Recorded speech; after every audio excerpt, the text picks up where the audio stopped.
Mga mare, good afternoon mga mare. Bagong gising ang inyong lady guard ko mare kasi night shift mga mare. Ayan mga mare, piflex ko lang ang aming maghapong gawain, mga ganap sa bahay kahapon.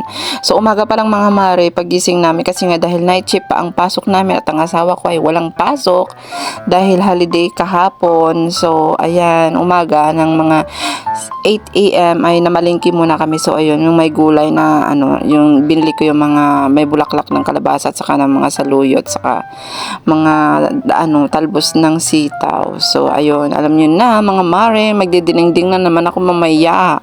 So ayan mga mare, yung bahay kasi namin mare, marami talagang gagawin pa kasi yung kung makikita niyo mga post ko dati mga mare, yung kwarto namin ng asawa ko is dyan sa baba. So bali, ginawa naming hanging room.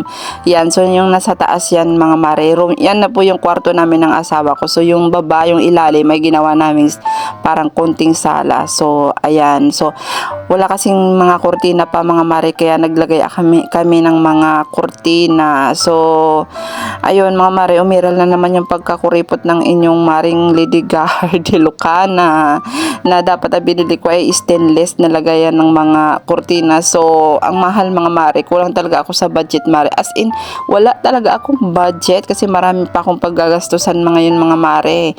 Iniisip ko pa itong mga magbabagong taon na darating. Itong Christmas nga mare, hindi na kami naghanda eh. So ayan, yung binili ko na lang mga mare is yung 1 by 1 na kahoy mare, yun pinutol ko na lang yan, sinukat ko yan, pwede na yan mga mare. Tapos bumili lang ako ng mga hook na pangsabit sa mga kortina. So ayan, nagkulang pa yung kahoy ko mga mare. So nakita ko yung PVC na yung alam mo yun mare, yung panungkit namin sinampay. So ayan na yung ginawa kong alternate na nilagyan ko na lang ng kortina. So ayan mga mare, kung makikita nyo yan yung kwarto namin ng asawa ko. Bali ginawa naming hanging room nga, sabi ko nga mga mare, 'di ba? Kasi sobrang sikip na ng bahay namin. So ayan, so sa mga wala talagang mare, sa mga inaanak ko ngayon, nahihiya ako kasi wala talaga akong naibigay kasi dahil may mga pinaggastusan kami. Ayan, after namin magkapit ng mga kurtina ng aming bahay, mga mare, is pinalagay ko din sa asawa ko. Pinalagyan ko ng lagayan yung mga picture frame ng mga anak ko at ng family picture namin. Para naman may mga naman sa bahay namin mare, makikita ang mga family picture. Yung kurtina na yan mga mare is sobrang haba pala niya. Lumabas pa pala ako niyan para ipaputol kasi hanggang dyan lang dapat yung kortina. So, wala na rin akong ibang pagpipili ang kulay mare, kundi yan. Gusto ko sanang dark, pero wala na. Kaysa naman bibili pa ako. So, yan na lang muna. Saka na lang bibili ng mga, pag makaluwag-luwag na tayo mga mare. So, ngayong year talaga na ito mga mare is kapos talaga ako. Kaya, ayan, sobrang pagtitipis. Sobrang, din ng mga bilihin mga mare.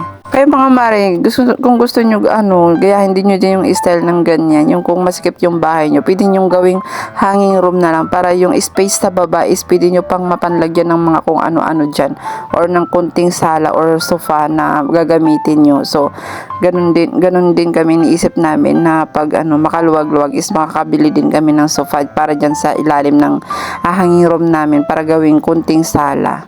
So, ayan mga mare, magluluto na naman tayo ng ating dinding mga mare. Times check mare, na alas 4 na mga mare. So ayan, di pa tapos yung mga gawa mare. Yung asawa ko pasiminto pa ng namin, sahig namin, hindi matapos-tapos yung mga gawain. So ayan mga mare, madali ang luto lang mga mare kasi simpleng ulam lang naman ang ating lulutuin ngayon.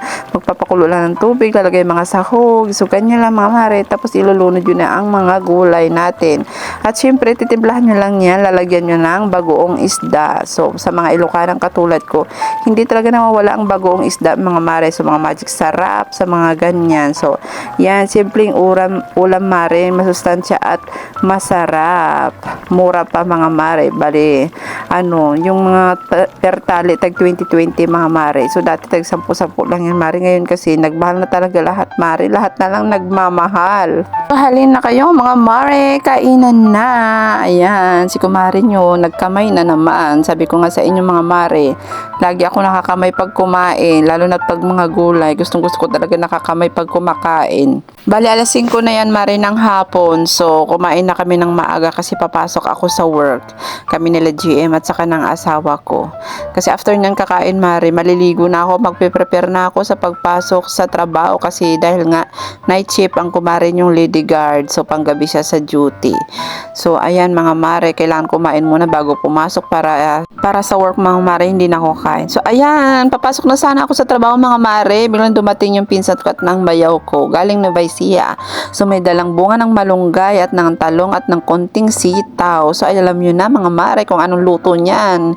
Yan ay magiging pakbet mga Mare kinaumagahan. So, ayan mga Mare, 5:30 na ng hapon. Papasok na ang kumarin yung lady guard sa work.